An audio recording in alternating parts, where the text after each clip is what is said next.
Good morning student. मैं doctor शैली Sharma, government PG college Dholpur, department of geography. हमारी आज की जो ऑनलाइन क्लास का जो टॉपिक रहेगा वो हमने जो पिछला टॉपिक पढ़ा था वो था राजनीतिक भूगोल की अर्थ, परिभाषा और विषय क्षेत्र से संबंधित हमने जानकारी ली थी। अब हमारा जो आज का टॉपिक है वही उसमें कंटिन्यूटी करते हुए हमारा जो टॉपिक बनेगा वो है विषय क्षेत्र को परिभाषित करने वाली विभिन्न परिभाषाएं। देखिए, विषय क्षेत्र में हमें क्या पढ़ना है, उसमें क्या क्या हमें अध्ययन करना है, कौन कौन से क्षेत्र हैं जिसको हमें इसमें समाहित करना है, इन सभी के बारे में हम विषय क्षेत्र को लेके अध्ययन करते हैं।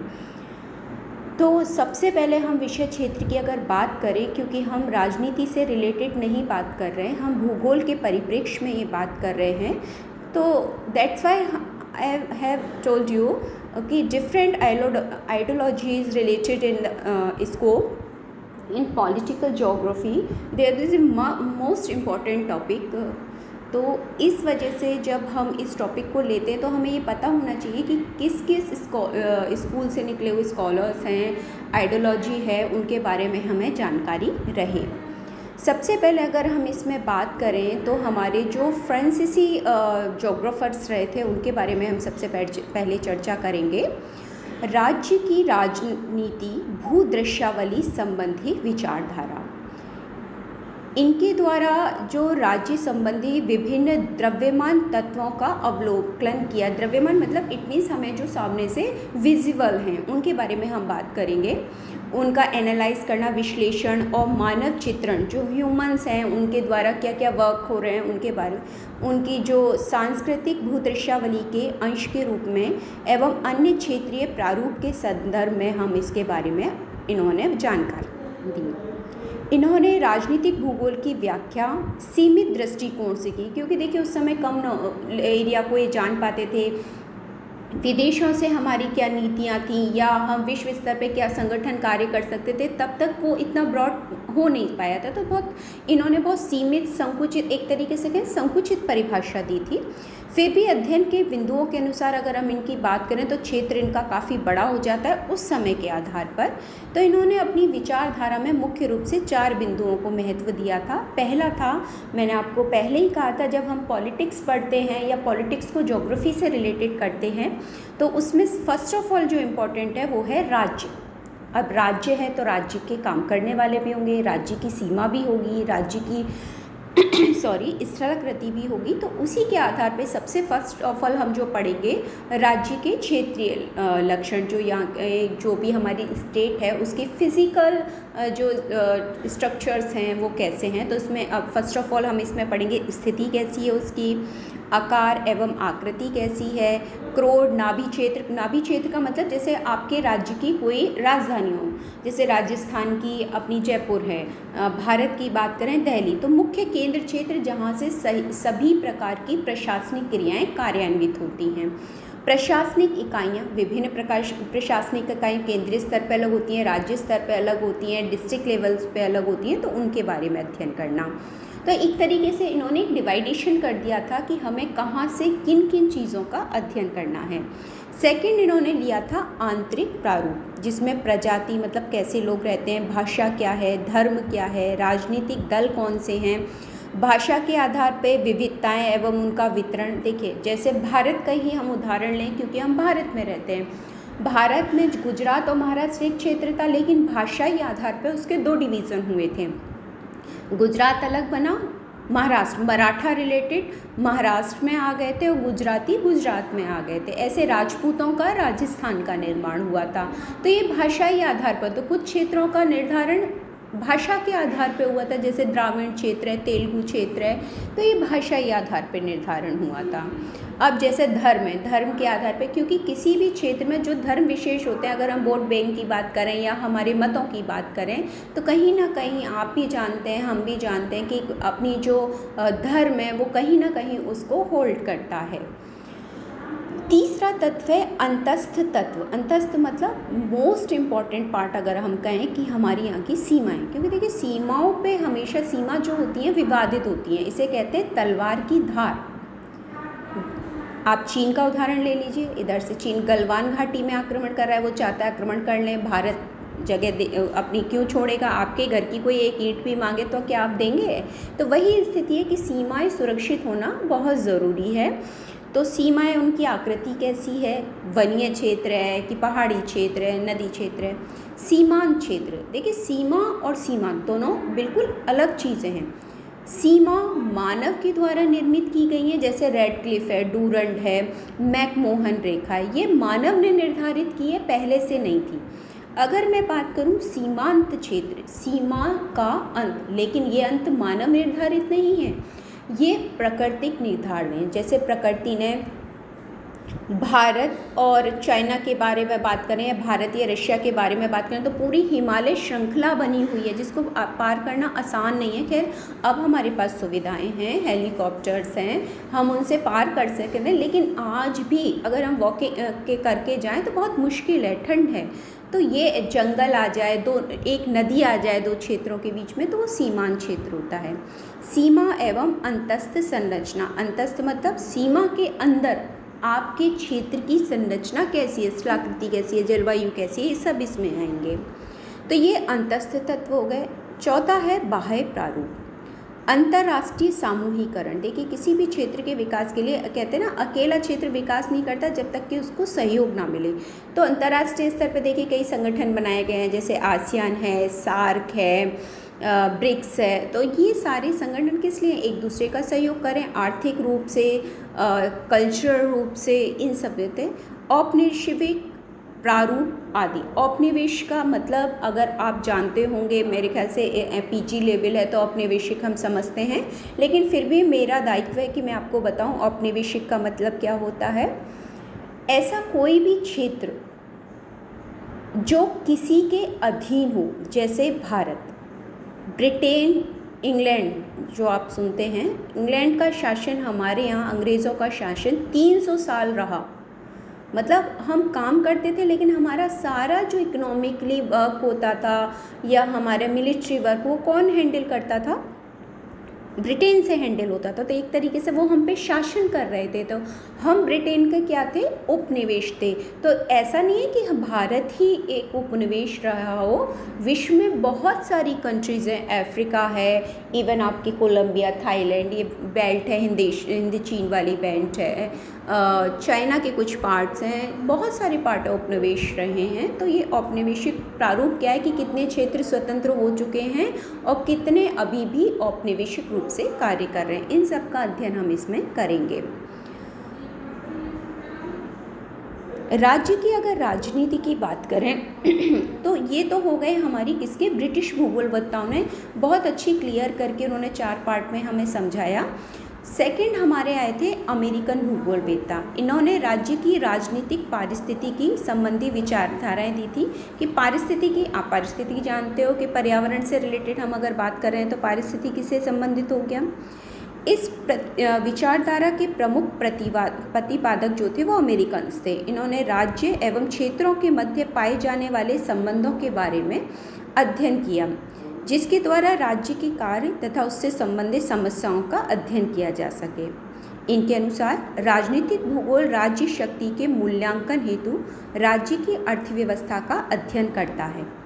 यदि पूर्व की विचारधारा में क्षेत्र पर अधिक बल दिया जाए तो इसमें राज्य के मानव समूह तथा शक्ति संचय हेतु संसाधनों के संगठन एवं राष्ट्र तथा उसके भौगोलिक क्षेत्र के मध्य समायोजन पर ही अधिक बल दिया जाएगा। मान लीजिए आपके पास रिसोर्सेज बहुत अच्छे हैं, तो आप एक तरीके से पावर में आ गए ना, आपके पास चीज़ें हैं तो आप पावर है होल्ड कर सकते हो इकोनॉमी को, कि आपको बेचना है कि नहीं बेचना, किसको बेचना है, किस रेट में किससे कोलैबोरेट करना है। तो ये सारी प्रक्रियाएं इन्होंने एक तरीके से पूंजीवादी या कहें या हम उसको इकोनॉमिकली बैलेंस कहें, उस तरीके की प्रक्रिया को अमेरिका ने समझाया। इस विषय वस्तु के आधार पे उन्होंने उसको 5 तत्वों के आधार पे बांटा। तो राज्य की राजनीतिक पारिस्थितिक संबंधी जो विषय वस्तु उन्होंने बांटी थी, जैसे ब्रिटेन के लोगों ने जो बांटी थी वो 4 पार्ट्स में बांटी थी, ऐसे ही अमेरिकन्स ने उसे 5 पार्ट में बांटा। फर्स्ट ऑफ ऑल हमारा है मानव समूह, उनकी उत्पत्ति कब हुई, उनकी स्थिति क्या है, उन क्षेत्रफल कितने में रहते हैं, संसाधन क्या हैं उनके पास यूज़ करने के लिए, क्षेत्रीय विस्तार एवं इसके ऐतिहासिक चरण क्या है कि मानव की उत्पत्ति कहाँ से हुई, कैसे कैसे उसने विकास किया, कैसे समाज बना, कैसे सांस्कृतिक परिवेश बना, कैसे पॉलिटिक्स आई, कैसे उसका भूगोल से संबंध हुआ, ये सारी चीज़ उन्होंने किसमें डाली, मानव समूह में। दूसरा उन्होंने डाला मानव समूह का पोषण एवं अर्थव्यवस्था, क्योंकि जब हम खाना खाएंगे लेंगे तो एक ही चीज़ को तो नहीं खा सकते, तो एक दूसरे से लेन देन करेंगे तो इकोनॉमिकली प्रक्रिया हमारी शुरू हो गई। संसाधनों का उपयोग विविध पक्ष, अब संसाधनों का उपयोग हम कितने रूप में, जैसे गेहूँ है, गेहूँ से हमारे दिमाग में सीधे आता है रोटी बनती है, लेकिन सिर्फ गेहूँ से रोटी थोड़ी ना बनती है।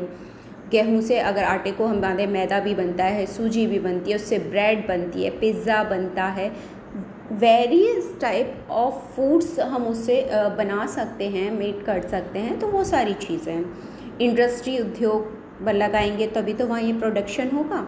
संसाधन अतिरेक, अगर मान लीजिए आपको संसाधन, जनसंख्या कम है और संसाधन बहुत ज़्यादा है, तो आप खुद तो क्या करोगे, आप बेचोगे तो आपको क्या होगी, विदेशी मुद्रा प्राप्त होगी और आपके क्षेत्र की इकोनॉमिक स्ट्रॉन्ग होगी।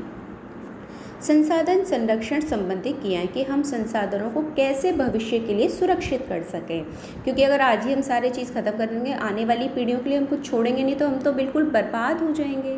तो इसीलिए फर्स्ट ऑफ ऑल जो आप आज के अकॉर्डिंग देखें या पैक में देखें तो एक वर्ड बहुत यूज़ हो रहा है, सस्टेनेबल डेवलपमेंट।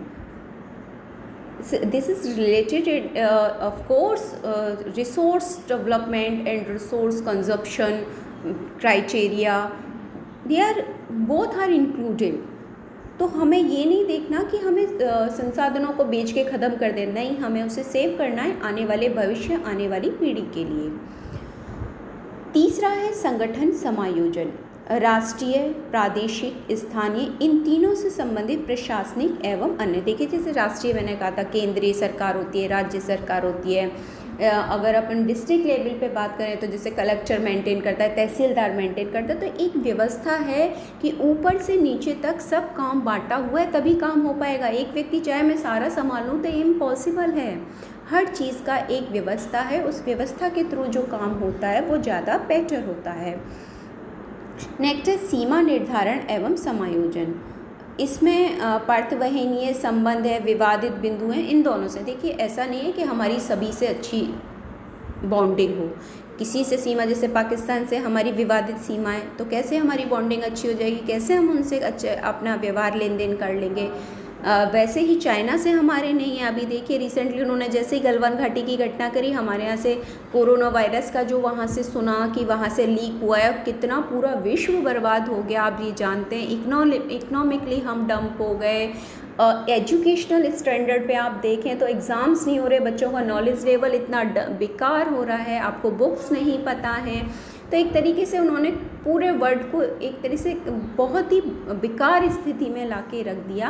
तो हमें ये भी ध्यान रखना है कि अगर हमारे किसी से मैत्रीपूर्ण संबंध हैं तो हमारे आपस में आना जाना, लेन देन, जैसे होता है ना, पड़ोसी से अच्छे व्यवहार हैं तो आ रहे हैं, जा रहे हैं, बैठ रहे हैं, लेकिन संबंध अच्छे नहीं है तो हम उनसे मतलब भी नहीं रखते, तो वही स्थिति हमारी सीमाओं की हो जाती है।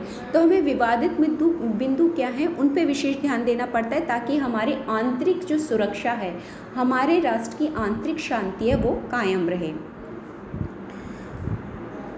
बाह्य समायोजन योजना की बात करें तो उन्होंने भी इसको 5 पार्टों में बांटा। विभिन्न योजनाएं क्या क्या बना सकते हैं, अंतर्राष्ट्रीय प्रशासनिक व्यवस्थाएं क्या होंगी, उपनिवेश के प्रकार, राष्ट्र की स्तर व्यवस्था क्या होगी, युद्ध एवं शांति व्यवस्था क्या होगी, और हमारा व्यवहारिकता क्या होगी।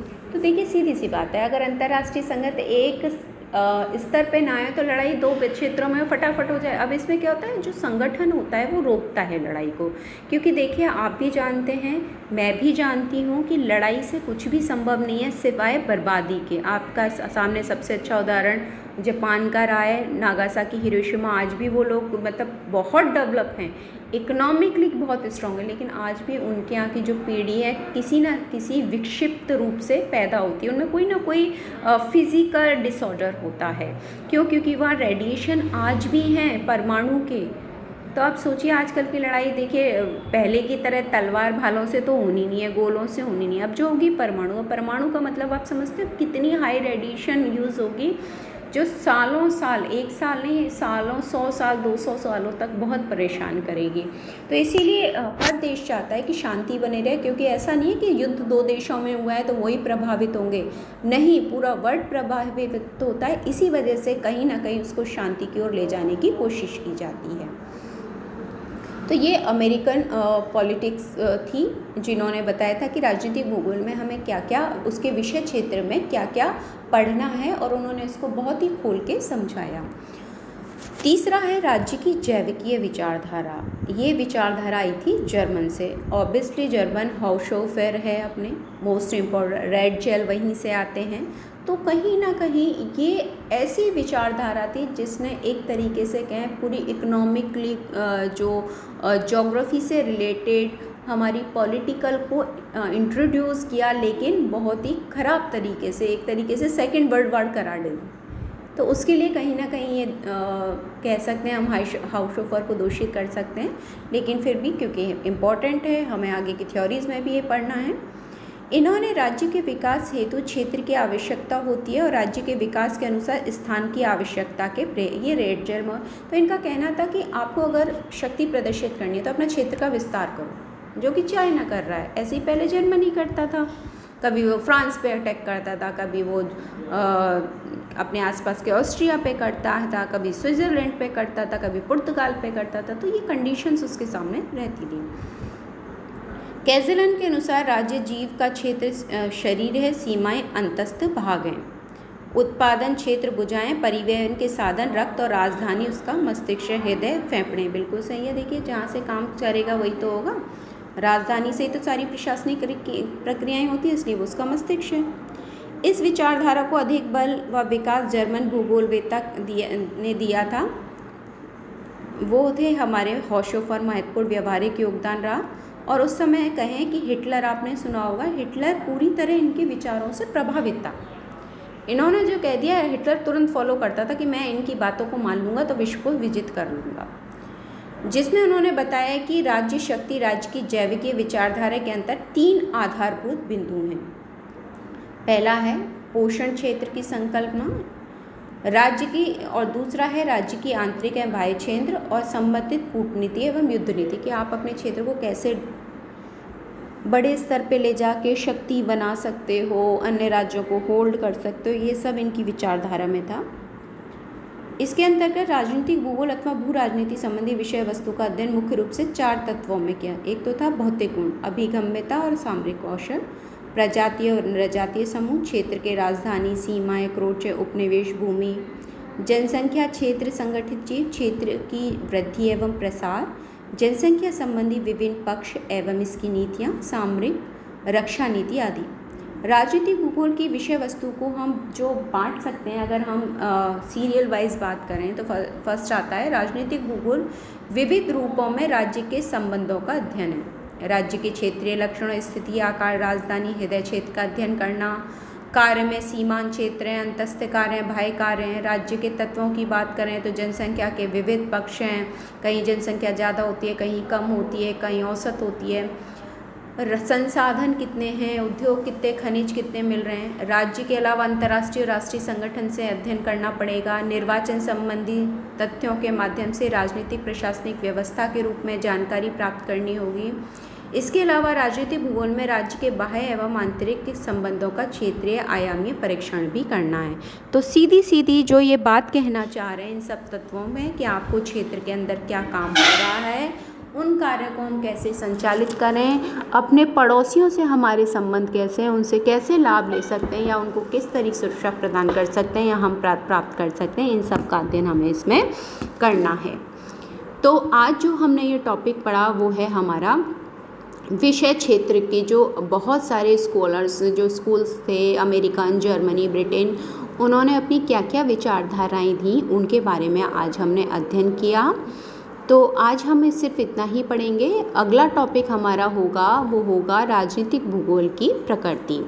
हम अगले टॉपिक में मिलते हैं। नमस्ते।